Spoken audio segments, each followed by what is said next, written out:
ìjọ wa tó wà ní gbogbo àgbálá ayé ìjọ 7 day ọ̀rọ̀ yìí ni wọ́n bá wa sọ mo ṣetán láti lọ. Read, I heard the voice of the Lord saying, whom shall I send and who will go for us? Níbi tí wọ́n ti bá wa kọ ka bíbélì wa ó sọ fún wa pé mo gbọ́ ohùn Olúwa. Here am I, send me. Èmi sì sọ wípé èmi nìyí rán mi. Who said this? Ta ló sọ báyìí? Church? Ẹ̀yin ìjọ ta Who ló was sọ it that báyìí? uttered that statement? Ta ló sọ̀rọ̀ yìí? Isaiah. Arákùnrin There are many Isaiah. other different. Nínú bíbélì láti rí. Abraham said it when he was asked to sacrifice his beloved son Isaac. Arákùnrin Abraham ó sọ bẹ́ẹ̀ wípé mo ti ṣetán nígbà tí wọ́n ní kó fi ọmọ rẹ̀ kan ṣoṣo rúbọ. Actually, before he was even told why he was being called, God called him and he answered, here am I. Ọlọ́run pe Abraham ó sì dá lóhùn pé èmi nìyí mo ti ṣetán rán mi. Moses said it at the burning bush. Arákùnrin wa Mósè ó náà sọ bẹ́ẹ̀ nígbà tí igbó ń jó. When he had gone with his flock to the bush and was looking around at something that looked like a mystery, and God called him. Moses answered. Ọkọ rẹ̀ tán ó wá níbi tó ti ń sinmi ó rí igbó kan tó ń jó. Ibẹ̀ ni Ọlọ́run ti pè é pé Mósè ó dẹ̀ dá lóhùn pé èmi nìyí rán mi. And of course we've just seen from the book of Isaiah that Isaiah also Èmi rèé rán mi. So this new Hebrew word that we have just learned, Henani, on the face of it means here I am. Èdè Hébérù tí a ti kọ́ lẹ́nìí tó ń jẹ́ ẹ̀nání tí a bá fojú wo ìtumọ̀ rẹ̀ ni wípé èmi nìyí. But in reality, ṣùgbọ́n tí a bá wò ó dáradára ìtumọ̀ rẹ̀ ó ju wípé èmi nìyí lọ. Rather, it means, Lord, I am yours. Ṣùgbọ́n ó túmọ̀ sí wípé Olúwa èmi jẹ́ tìrẹ. It means, Lord, I surrender to you. Ó túmọ̀ sí pé Olúwa mo ti jọ̀wọ́ ayé mi fún ọ. It means, Lord, I am ready to do whatever you ask of me. Ó túmọ̀ sí pé Olúwa mo ti ṣetán láti ṣe ohunkóhun tí o bá rán mi láti ṣe. Let us look at a few examples, biblical examples, Ẹ jẹ́ ká wo àwọn àpẹẹrẹ díẹ̀díẹ̀ nínú Bíbélì.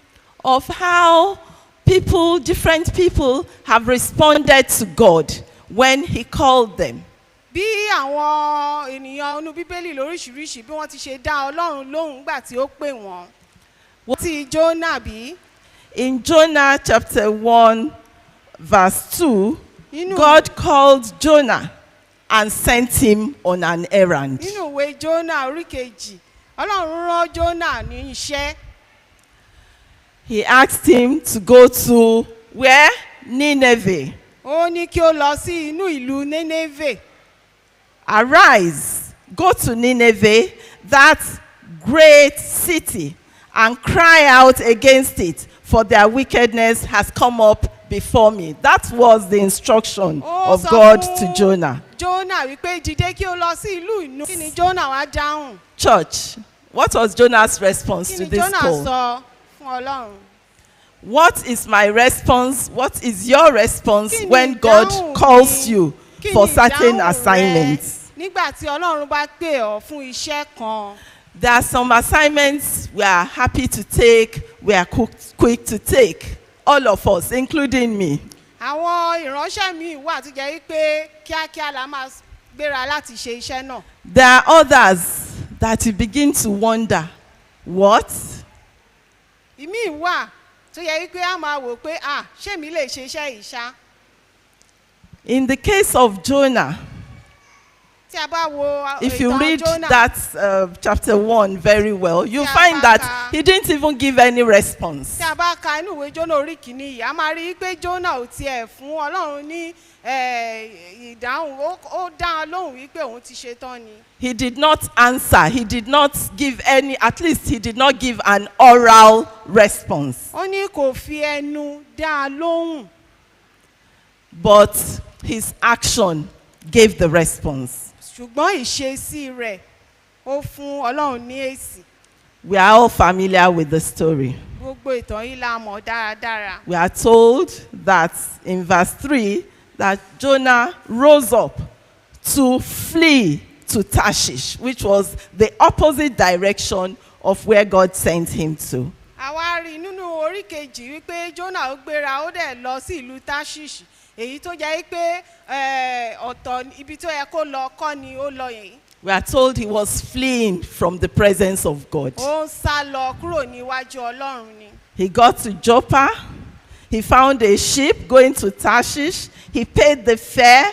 He went into it to go with them to Tarshish from the presence of God. Ó sá lọ, ó lọ sí Jópa, ó gbà tó débẹ̀, ó sanwó ọkọ̀, ó sá lọ sí ìlú Táṣíṣì. So we are told that in the case of Jonah, not only that did he not respond, he didn't even stay where he was.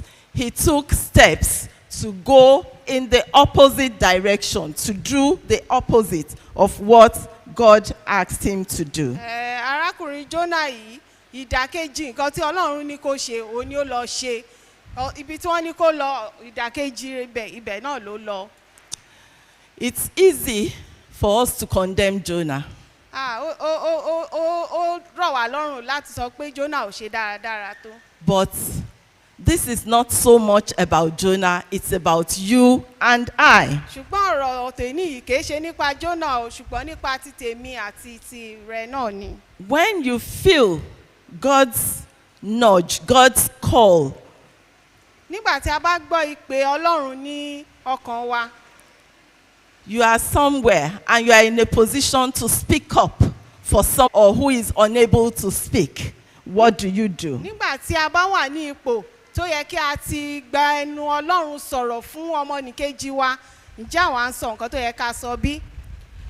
You have this co-worker and you're with this person, but you don't want to look, you don't